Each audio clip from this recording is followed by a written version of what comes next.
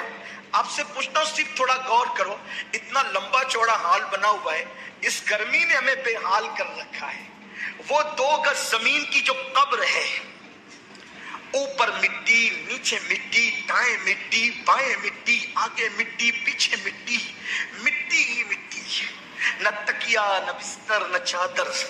وہ گرمی کیسی ہوگی، وہ حرارت کیسی ہوگی.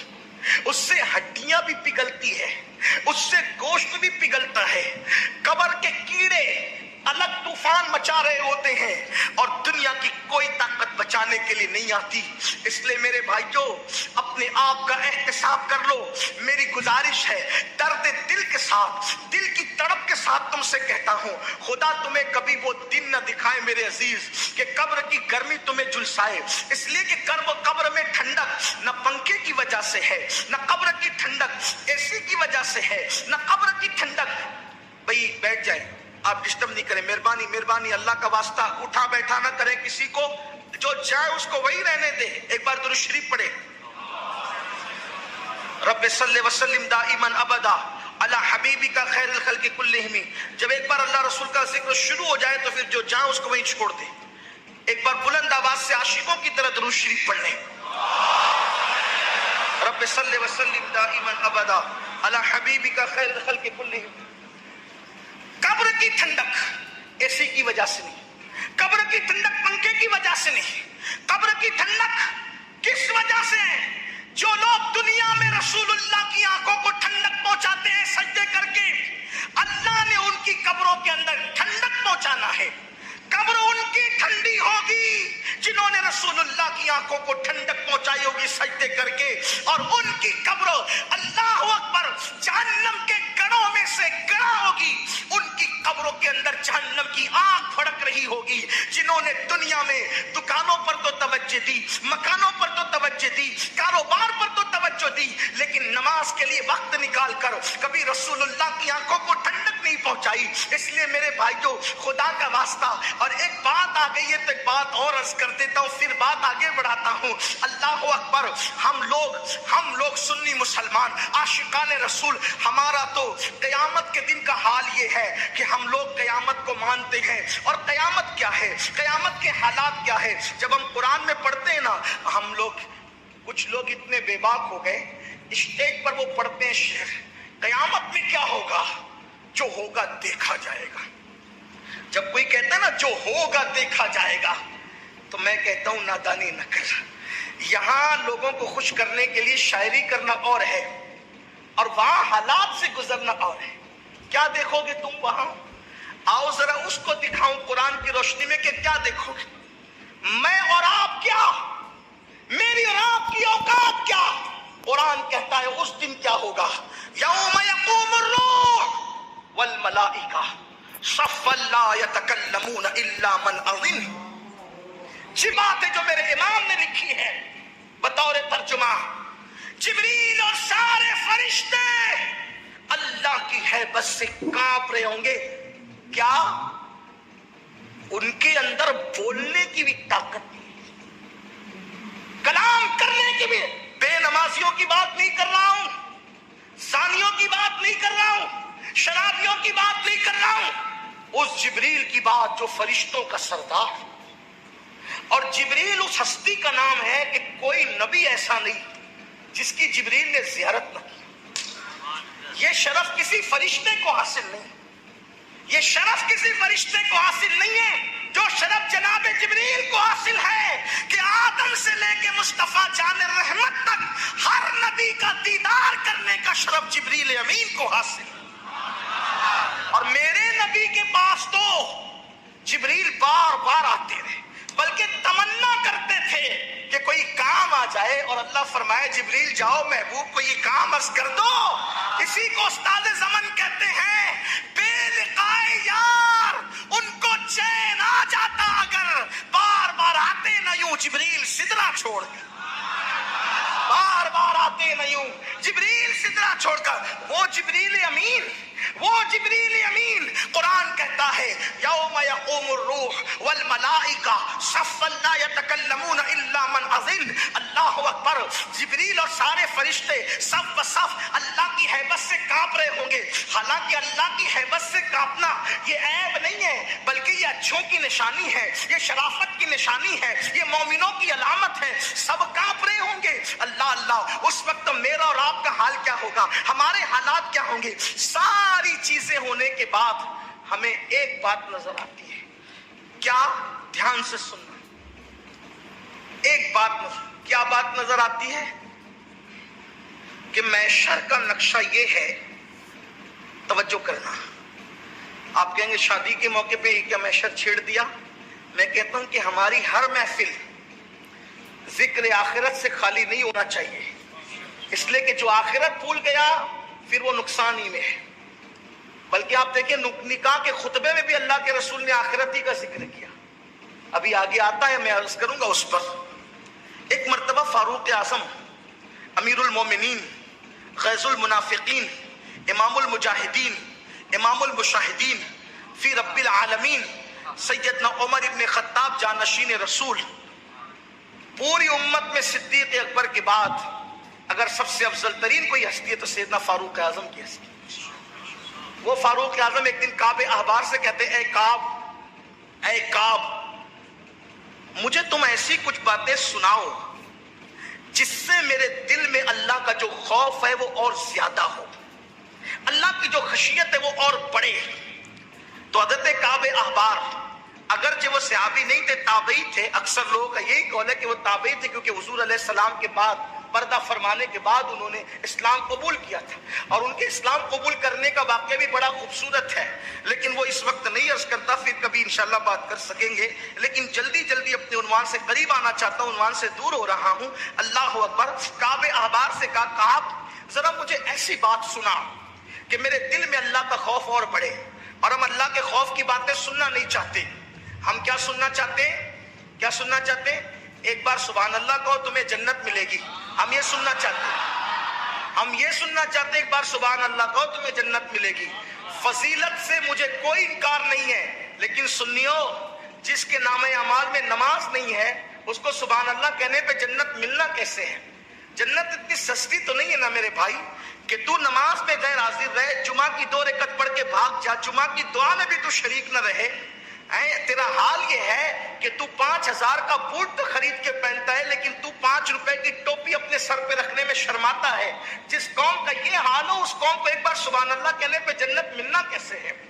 جس قوم کا حال یہ ہو کہ وہ زنا کے اڈوں کو آباد کرے، جس قوم کا حال یہ ہو کہ وہ قوم کے جوان نشے میں ڈوب جائیں، پھر وہ جلسے کے ایک بار سبحان اللہ کہنے پہ جنت ملے۔ میں اس کا انکار بھی نہیں کر رہا ہوں، اگر میرا اللہ چاہے تو کسی کو کچھ کہے بغیر بھی جنت دے دے، یہ اس کی شان ہے۔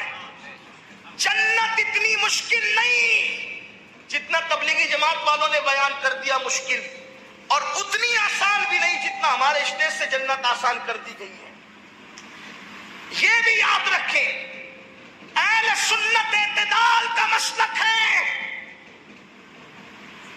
1200 سے زائد کتاب لکھنے والا، 1200 سے زائد کتابیں لکھنے والا امام جب آخرت کو یاد کرتا ہے تو یوں کہتا ہے کریم اپنے کرم کا صدقہ لئی میں بے قدر کو نہ شرما، تو اور رضا سے حساب لینا، رضا بھی کوئی حساب میں ہے۔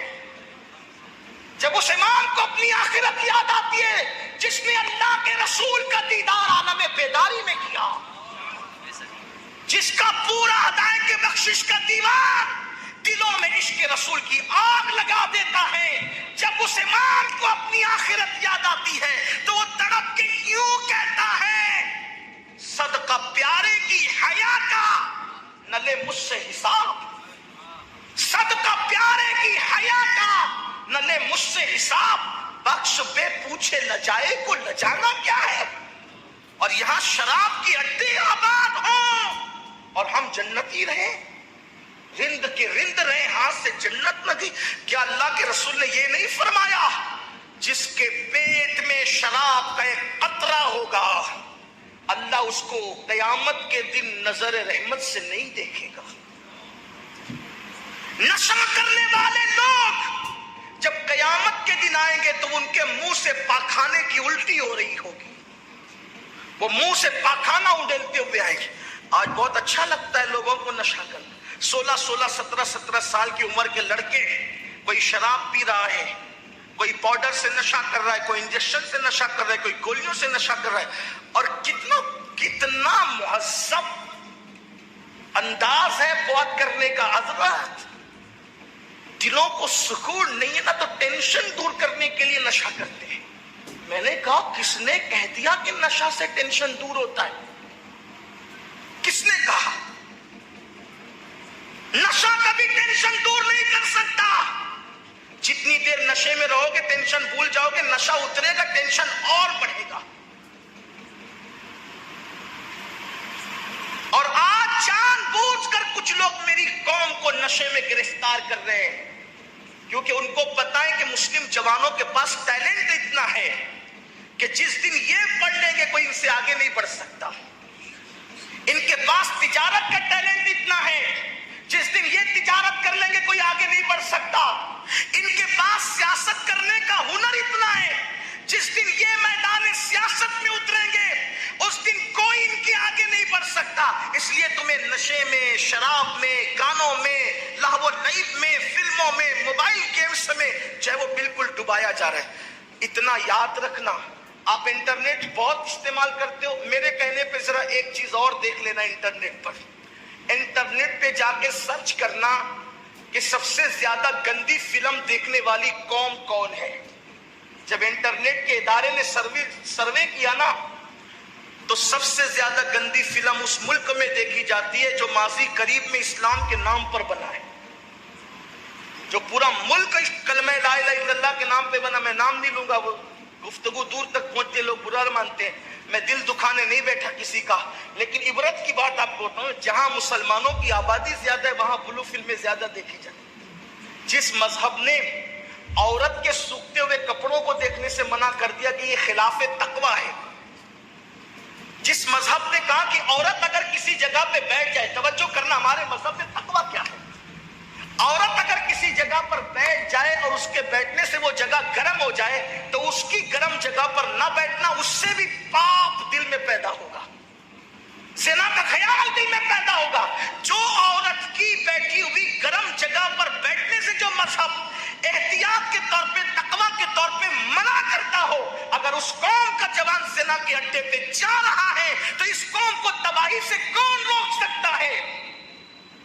اس قوم کا اگر جوان شراب اور نشے کی طرف جا رہا ہے، اس قوم کو تباہی سے کون روک سکتا ہے؟ خدا کے لیے تباہی سے بچنا ہو، گناہوں سے نکلو، جہاں گناہ وہاں فنا، جہاں زنا وہاں فنا۔ گناہوں نے ہمیشہ تباہ کیا ہے، گناہوں نے ہمیشہ برباد کیا ہے۔ خدا کے بندو، اللہ کی بارگاہ میں توبہ کرو، پلٹو۔ چلیے اختصار سے کام لیتے ہوئے عرض کروں کہ میدان محشر میں کیا ہوگا۔ کعب احبار رضی اللہ تبارک و تعالیٰ عنہ، اللہ اکبر، ارشاد فرماتے ہیں کہ جب مجھے فاروق اعظم نے کہا اے کعب مجھے ایسی باتیں سنا جس سے میرے دل میں اللہ کا خوف اور پیدا ہو، تو حضرت کعب کہتے ہیں امیر المومنین ایک بات مجھ سے سن لے جو میں نے آسمانی کتابوں میں پڑھا ہے۔ کیا پڑھا ہے؟ قیامت کے دن جب میدان محشر میں جہنم لائی جا رہی ہوگی، جہنم لائی جا رہی ہوگی میدان محشر میں، تو اس جہنم کے منہ میں 70,000 آگ کی لگامیں دی جائے گی اور فرشتے اس کو کھینچ کر کے لا رہے ہوں گے۔ جب جہنم کے شرارے اٹھیں گے، جب جہنم کی آگ کے شرارے اٹھیں گے، اللہ اکبر، یہ کہانی قصہ نہیں میرے بھائی، میری ذمہ داری ہے، میں ذمہ داری سے عرض کر رہا ہوں۔ کعب احبار کہتے ہیں اللہ اکبر کہ جب جہنم کی آگ کے شرارے اٹھتے ہوئے دیکھیں گے تو انبیاء کرام کی شان یہ ہوگی، اس آگ کو دیکھ کر کے ابراہیم خلیل کہیں گے اللہ تو نے مجھے اپنا خلیل بنایا، اے اللہ تو نے مجھے اپنا خلیل بنایا، آج مقام خلت کا واسطہ تو نے مجھے اپنا گہرا اور پکا دوست بنایا، آج ابراہیم کو تو اپنی امان عطا کر دے، آج میں کسی کے لیے کچھ نہیں مانگتا، مولا آج ابراہیم کو امان عطا کر دے۔ اے میری قوم کے جوانوں جو آخرت سے بے فکر ہو کر، جنت کے دعوے دار ہو کر، کبھی گیمز میں، کبھی نشے میں، کبھی عورتوں پہ پاپ کی نظر ڈالنے میں، کبھی مسجدوں کو ویران کرنے میں آگے آگے ہو، یہ ابراہیم خلیل اللہ کون ہے؟